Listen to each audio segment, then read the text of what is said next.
Yoromi S28 Mini Quadripod. Yang ni adalah quadripod terbaru yang baru je dapatkan dan dia sangat menarik tau. Quadripod dia macam ni, kecil je, tak berat mana pun. Dia bagi sekali dengan satu kabel Type A Type C untuk cas remote shutter dia. Ini adalah remote shutter dia. So korang boleh connectkan dengan Bluetooth handphone korang. Boleh letakkan dekat dia punya rumah ni, boleh bawa keluar sejauh 10 meter ataupun boleh letakkan dekat dia punya kaki ni. Dia ada dua lubang kat sini.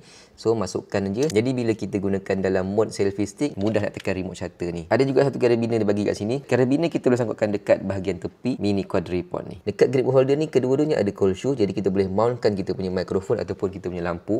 Bukakan grip holder, masukkan phone, terus jadi mode grip holder. So nak pegang phone sangat selesa bila kita tengah record video ataupun tengah gambar. Nak melintang macam ni boleh, nak menegak pun boleh juga. Selain daripada kita boleh tegakkan dan juga kita ke bawahkan macam ni, kat sini dia ada juga sesiku tau. Jadi kita boleh sengitkan dia jadi macam ni ha. Jadi dalam mode grip holder kita boleh pegang macam ni, kita juga boleh sengitkan dia macam ni. So kita pegang ke tepi macam ni ha. Agak unik juga sebab kita boleh pusing-pusingkan dia. Kaki dia boleh memanjang sehingga 36 cm.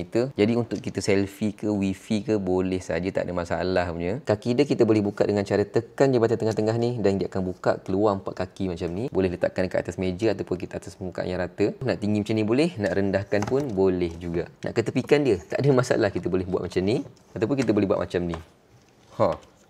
Mantap, serius. Sebab dia ada siku kat sini, jadi dia lebih menarik lagi. So guys, Yoromi S28 Mini Quadripod yang sangat menarik yang korang kena dapatkan dalam link dekat bawah.